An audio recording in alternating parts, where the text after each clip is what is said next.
Hello everyone, this is Devine and I'm here with another video.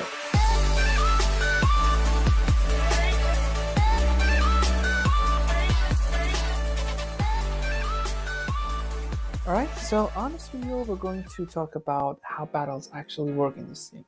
Alright, this video is long, so please bear with me, and if you don't understand anything, feel free to drop a comment down below asking a question or rewatch the video. You might have an easier time understanding what is what. Okay, so first of all, we're going to start off with two concepts. The first thing is, as we have talked in the previous videos a lot of times about it, as you can see, we have four troop types. Okay, we have infantries, we have cavalry, we have archers, and last but not the least, we have siege. All right, so we have them from T1, Tier 1 to Tier 8. Okay, and as you know, our odd tiers 1, 3, 5, 7, and well, under the advanced range you can see the T9s. Okay, these are the attacking troops, meaning that they have more attack compared to defense. Okay, for all of our troop types. And if you look at here, if you look at our even troop tiers like 2, 4, 6, 8, and the advanced range, the T10s, okay, they have more defense compared to attack. Okay, so we call these even troop tiers the defensive troops, and the odd ones the attacking troops. The other thing about our troops is that let's say, for example, if you look at the descriptions of each troop type, there is something called an increased attack and also an increased defense for our defensive troop types. Okay, so let's get down to them one by one and see what they do. We'll find the pattern and use it as a tool to explain how battles actually work here. First of all, I should say all of the troops, meaning like except siege, like the cavalry, archer, and infantry have an increased attack against siege. Even the defensive ones have an increased attack against siege. Okay, so that is why basically siege die easily. And the siege themselves have increased attack, the attacking ones, and increased defense, the defensive ones, against traps. Okay, so we use siege for, as I said in one of my earliest videos, we use siege for looting a castle and also destroying the traps. So basically that's from that one. Next thing is, we're going to get down to them to see what other things our troop types have. So infantry attack ones have an increased attack against cavalry. Okay, so they tend to kill cavalry first and also have some increased attack against them. Our defensive ones have an increased defense against range. Okay, so that doesn't really make sense, so we're just going to go with the attacking ones. So increased attack against cavalry. Our cavalry attacks have increased attack against range, and our archers have an increased attack against infantry. Okay, so this means that our archers kill infantry, our infantry kill the horses, the cavalry, and our cavalry kill the archers. So this is like a triangle that goes on, a cycle that goes on like this. So this one. Now get back to our defensive ones. Okay, so you get the idea about the attacks. On the defensive ones, they have an increased defense against ranged. All right, our ranged have an increased defense against cavalry, and our cavalry defensive troops have an increased defense against infantry. Okay, so just like that, our this is the same triangle thing. Really easy to remember. I'm just going to repeat it one more time and we'll see how this really works. So our cavalry defensives have increased defense against infantry. Our infantry defense have increased defense against the archers, and our archer defense have an increased defense against the cavalries. Okay, let's see if we were right. Yes, that is true. The way to remember this, you can just look at here. So you know that our infantry attacks have increased attack against cavalry. On the same way, the cavalry defense have increased defense against the infantries. Okay, in the same way, our cavalry attacks have an increased attack against ranged. Our ranged defenses have increased defense against cavalry. Okay, so you see the pattern here. And in the very same way, our archer attacks have an increased attack against infantry, okay? And our infantry defense have an increased defense against the archers, okay? So that is from a pattern. You don't really have to memorize it, just have to see it a few times in the game. It's just see a few battle reports and it's really just easy and good to go. Now, considering that one, we're just going to go down to see a few battle reports to see how it actually happens. Okay, this is not going to exactly predict how many troops are going to be killed, but this is going to really easily show that what is going to happen. Okay, well, let's get down to the reports and see what I quite mean by that. Alright, so let's get to our first battle report, which is a rally against Kingpin by Caduce.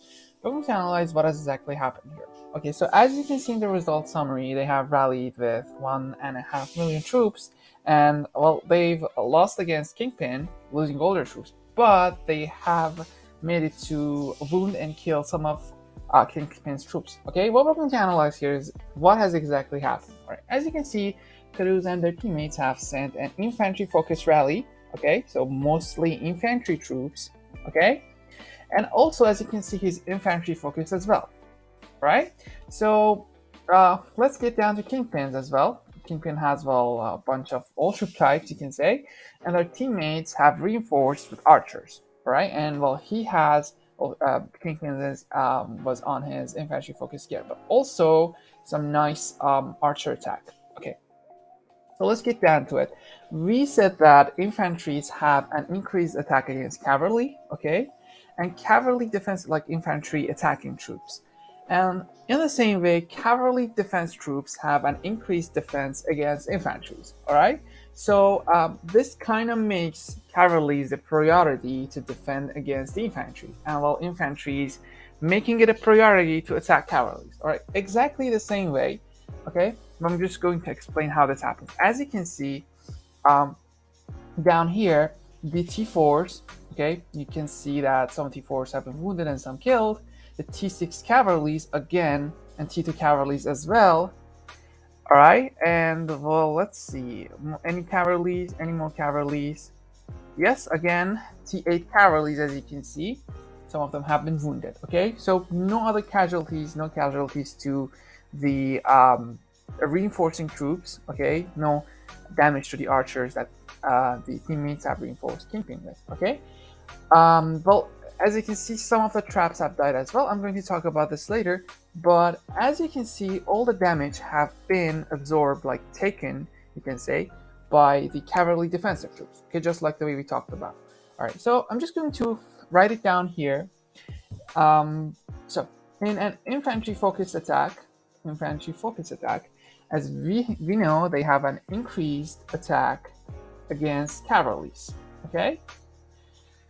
And we know that the cavalries have cavalry defensive troops, meaning T2, T4, T6, T8s, and T10s have an increased defense against infantries. Okay, so one more thing to know about this is that it seems like the increased attack and defensing kind of neutralize each other, meaning that, well, for example, in this way, this increased attack and defensive, what it does is making themselves a priority, not like, you know, making it in a way that infantries would be able to, you know, to deal more damage than the statistics say, okay?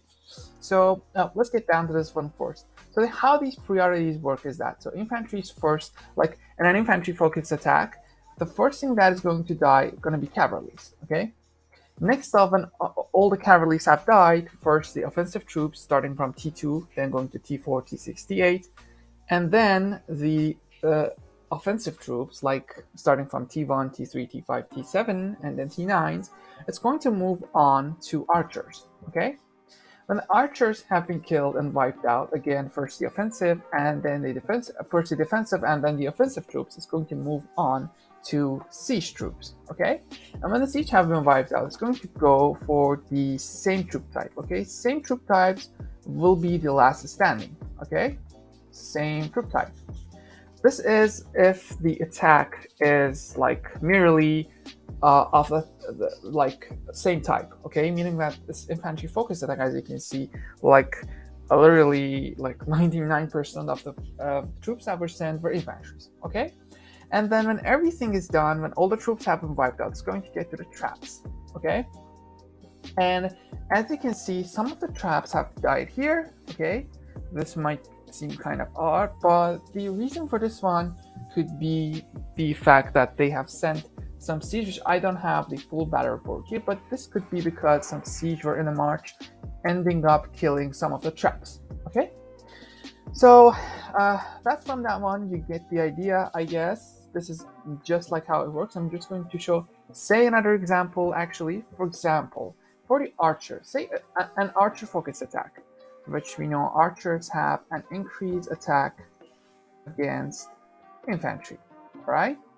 So what's going to happen in an archer focus attack is that, first of all, infantry are going to face the casualties, okay? Then it's going to be cavalry dying next. Then it's going to be siege. Siege, you could say, are the third priority in being killed. Just going to show some battle reports, similar battle reports, to make you just really fully grasp the concept. And then again, it's going to be traps. So just like that. Let's move on to another battle report and analyze that to see the same pattern going. All right, so as you can see, we have a similar battle report here. Since Gaetano's infantry focused as well, okay, as you can see here. And what has happened is, well, on his side, he has lost all his troops, while using redemption to get some of his troops wounded and some killed.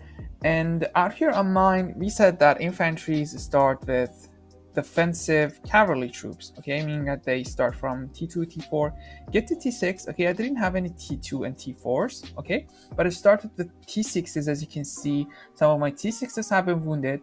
Then it moves to T8, okay. So as you can see, some of my T8 cavalries have been wounded, and some of them have actually survived, okay, as you can see here, right?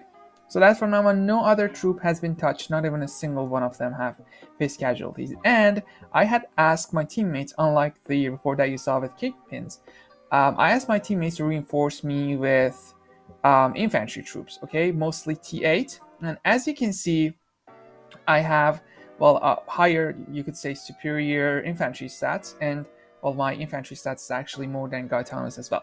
So well, that basically, I think, like, this is a myth that some players, like most of the players now, they say that you reinforce with archers, okay? But what I tried to prove here was that, well, when you have a best stats with some troop type, you could actually reinforce with that one too. You could actually get, when you focus on a certain troop type.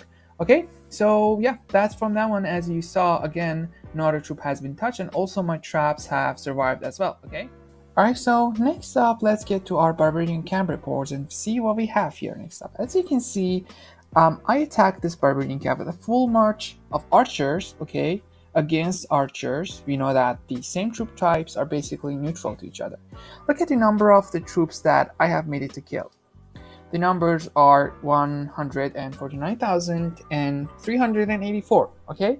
You'll be surprised to see that this number is the same for the cavalry and also the infantry field barbarian camp. This is a report of my archers against the infantry, okay? As you can see, the numbers are exactly the same. The number of troops that died are exactly the same. The number of troops that I have killed on the infantry side are exactly the same. And moving on to the next one, which is again my archers against cavalries, okay? Again, even though the archers have an increased attack against, you know, like for example infantry here, as you can see, the numbers are basically identical as the cavalry attack on the cavalry attack and the, you know, the archer attack as well. Okay, so the reason being, again, I said that the archers have an increased attack against infantry, but on the other side, the infantry defensive troops have an increased defense against archers. So these kind of neutralize each other, making it be an identical battle. Okay, again against the cavalries. Okay, you can see this is basically the same as the infantry and archer report. Okay, so this is basically how it goes. But what is like the difference here, the main difference here is going to be when I'm attacking siege. As we know, all the troops have an increased attack against siege, right? Like this one, as you can see, when I attacked siege, all of them died, and well, much less casualties. My archers faced a lot less casualties compared to the other battle reports. So this shows how the increased attack defense thing works, but not exactly how many percentages it adds to your attack. So that is uncertain for now, but this is how the effect basically works. All right, and the two last battle reports that I'm going to analyze are going to be first this one. Okay, this is a solo attack. As you can see, Kudus has used his immortal talents and the infantry overkill to first get his troops wounded and have an extra attacking effect. So let's get down to see what has exactly happened here. Again, Kudus has attacked with an infantry focused march. As you can see, first we said that it starts with the cavalries. Okay, so just let's look at the cavalry troops. Wounded here, okay, killed. Cavalry's killed again, killed, like 500k cavalry T6s have killed here, okay? The priority of getting wounded is from the higher tier troops, okay? But where it starts like facing the casualties is basically from the the lowest tier troops. And we said that it first starts with the defensive ones. Because the defensive ones have faced the casualty, okay, up to, you say, the T6s, okay? When the T6s, since the highest tier here are the T6 cavalries, okay? He didn't have any T8 cavalries, okay? So when it was done with the T6 cavalries, it moved on to the attacking cavalry troops, okay? Starting with T1 cavalries and moving on up to the T7 cavalry. So as you can see, the last troops that got wounded and killed are the attacking cavalry ones. Then next, the infantry move on to archers. Okay, so as you can see, again, starting with T2 archers if they're one, up till T8 archer. Okay, so he has, since he had up till T6 archers, again here, as you can see, it has stopped here basically. Nothing more than T6 archers should be died. Okay, since some of them have survived. All right, so the infantries are all spared, as you can see. No infantry troops, no T7 archers, because they are the next after the defensive archers die, okay? And all the siege have been spared as well. As you can see, no siege has died here either, okay? Again, the infantries have survived. So you get the basics of the how the battle reports exactly work, okay? And again, as you can see, the teammates again have reinforced with mainly archers, okay? As you can see here, for example, the T8 cavalry that was reinforced with has faced the casualties, okay? But all the archers have survived. All the infantries that he was reinforced with have survived, okay? This from this one, and I'm going to get to the last battle report that I'm going to show you, and we're just gonna, call it a day basically. Okay, as you can see, again here, there is an infantry focused attack, okay? Let's look for the troops that have died. It seems like he didn't have any cavalries inside his castle, okay? And no cavalries in reinforcement as it seems either, okay? So what is going to face the casualties here is going to be archers. As you can see, in the reinforcements, we have some archers wounded, okay? Since archers are next, as you can see, infantries and siege have survived. Okay, again, here, the archers, some of archers wounded, his own troops, the T6 archers, as we said, the defensive ones are going to face the casualties first. Okay, so I think you get the ideas. Again, if you have any questions, you could just go ahead and ask. That is from that one on this video. I hope you have enjoyed it. If you did, give it a thumbs up, and I will see you in the next video. See y'all later.